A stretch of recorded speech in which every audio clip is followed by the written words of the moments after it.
podcast, where we learn from the best about the business side of the food service industry. Do you make food? Then let us help you make money doing it. Want to connect with us? Check us out at Make Food Make Money on Instagram or Facebook, or email us info@businesschef.org.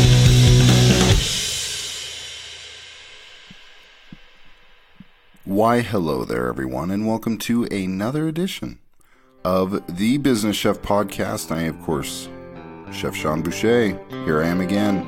Here we are again. And, man, I say it every time. I'm going to say it again. We got a great one. My good friends over at ClickLease, they can't wait to get your equipment funded. So, before we do anything, before we go anywhere, let's talk about what ClickLease can do for you. Go check them out at clicklease.com. Get approved instantly for the equipment that you need. This week's show, we're talking to Chef Adalberto Diaz, who is amazing. The guy has done some stuff. Man, he's overcome some incredible challenges. He really is one in a million, and you may know him because he's been on the Food Network and he's kind of a popular guy. So without further ado, let's learn a little bit more about Chef Al. I started baking when I was very young, and actually started baking when I was 9. And when I started baking, my first cake I made in a pressure cooker in a gas burner. So basically, that's how I started baking. And then from there, you know, I started doing things for neighbors, and then I started producing for, you know, in my area in Havana, Cuba.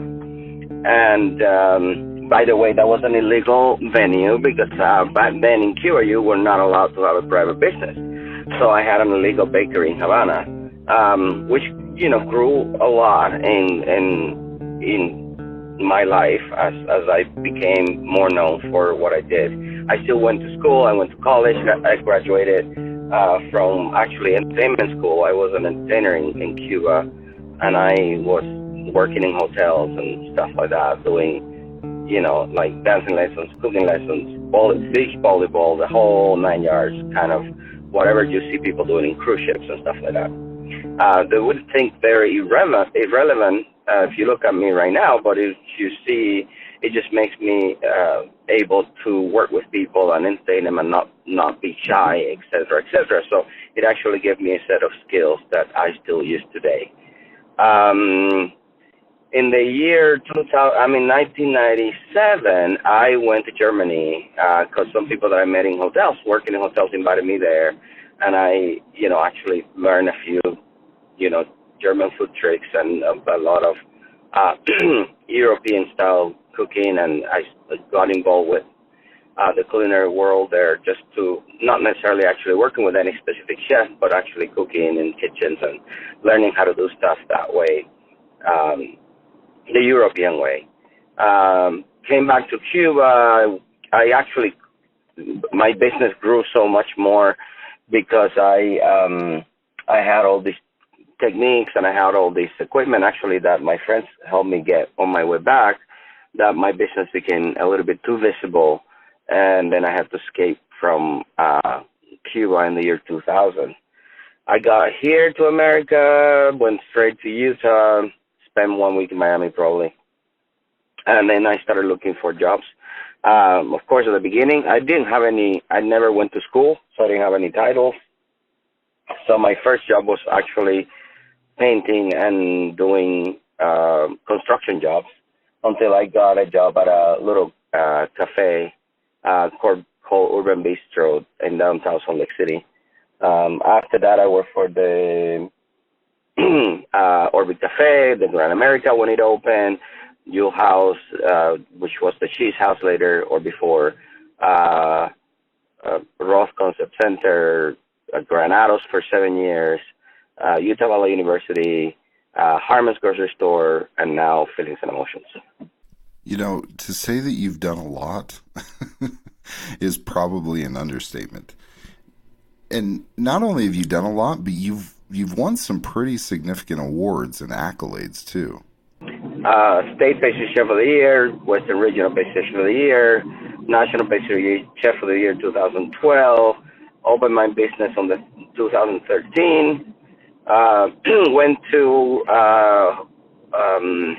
Food Network in 2015 for Holiday Baking Championship and went all the way to finals. That was 8 episodes of TV that actually put my business in the center of the pastry world in Salt Lake City. Actually, that's what exploded my business.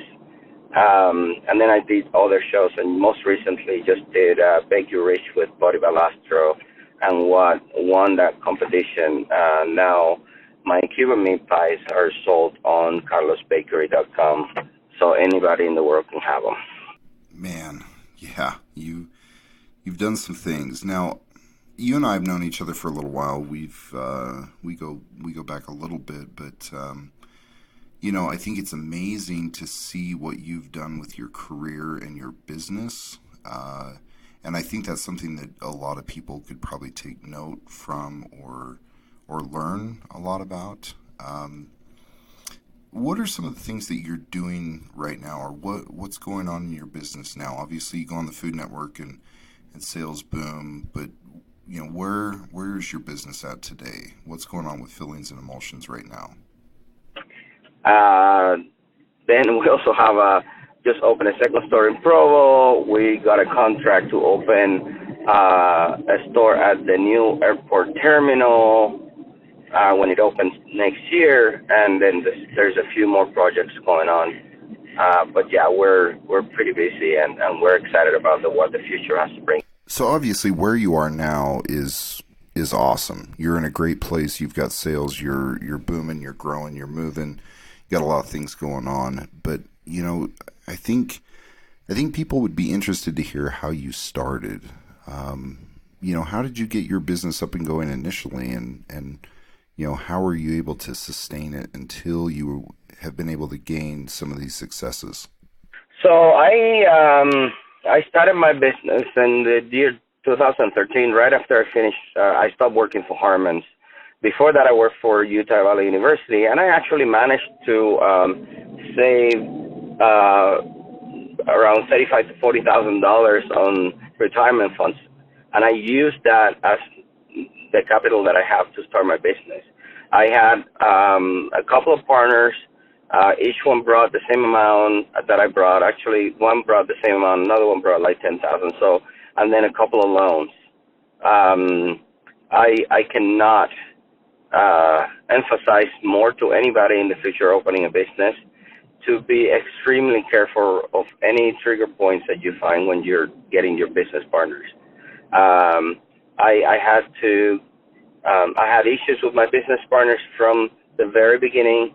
And that was kind of a lesson for me, of, understanding how is it, if you want to open a business, if you have an idea and you want to create it, because the idea was, 100% mine, and I have other people that I wanted to come bring and support me. It was very important to understand that the person, or to make understand the people coming to help you with that they have to understand your vision and they have to believe in you. If they don't, you're going to have to deal with a bunch of issues with them. So luckily, my business survived a crisis during the time that I had to get rid of, both of my partners to replace them with somebody else. And the person that came in really got behind me and understood what I was doing, and had the same amount of love that I have for what I was planning to do. And because of that, because of having two people that were really believing in the business just absolutely exploded. Yes, absolutely invaluable lessons. I think lessons you probably couldn't have learned any other way. But, I'm sure that there's a lot of people out there listening to this who are thinking, man, I'd love to be in his shoes. But it took a long time for you to really master your craft. And I'm sure that competing did a lot for you, because you've been able to compete at some pretty high levels. And I'm sure you've learned some things from that have helped you in your everyday business life. Well, I'll tell you the competition story. I owe it completely to Utah Valley University and my teammates in there. They were the ones that encouraged me to get involved in competitions. They were the ones who coached me and helped me get trained and were there with me during the whole process of being ready for competition. I owe them a huge debt of gratitude, not only for the training and the knowledge that they gave me, but also changing my mindset of what kind of product I want to serve and what I want to be known for in the pastry industry. So 100%, I have to give. I would tell probably most of the weight goes to Chef Diana Follis in UVU, and then of course Chef Peter, Chef Todd, and Chef Troy, and Chef John, and everybody at UVU that backed me up and were with me, gave me feedback, gave me lessons, taught me new techniques to become the National Pastry Chef of the Year ultimately. And of course, I have to thank Lynn Wells, which is actually now working for me on my location in Provo. Amazing chef, and everybody knows who Lynn Wells is in Salt Lake City and in Utah, for being my apprentice for National Pastry Chef of the Year. But that actually changed, the way I approach absolutely everything in the pastry world, the way I look at it: efficiency, cleanliness, appeal, and of course, the most important is its flavor and quality. And that's what we do now. That what F&E, what Feelings and Emotions is a place where you find a high quality, well crafted, beautifully designed product that tastes delicious and is different from anywhere else, because because I've created a brand and a look that's specific to us. And regardless of how many people, we constantly being bombarded by all the, customers and people telling us, you need to do this, you need to do that. And the idea for us is we're not somebody else's bakery. We're our own, and we're going to do the things that we love doing, and we're going to make them right. So if people think about F&E to be a regular pastry shop, they're going to be disappointed when they come in and they don't find those staples, because that's not who we are. For those of you out there listening who know Chef Al or who have spent any time around him, know that he is a pretty dynamic individual. He's somebody who takes a lot of pride in what he does, and he makes some beautiful products. I mean, incredible products. I think that's one of the lessons that we learn from him and other individuals of his caliber, that one of the things that you really need to do is to decide what it is that you stand for and what it is that you want to present and what it is that you want to be known for, because your reputation can become everything.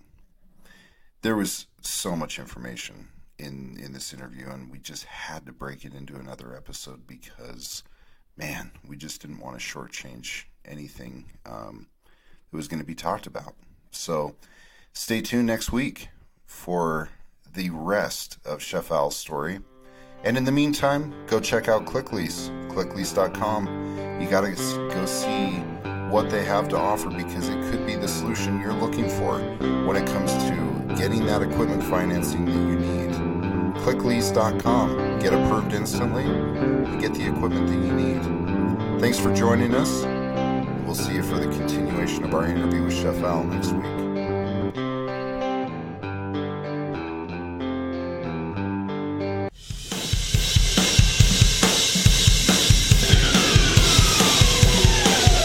Hey, thanks for sticking around.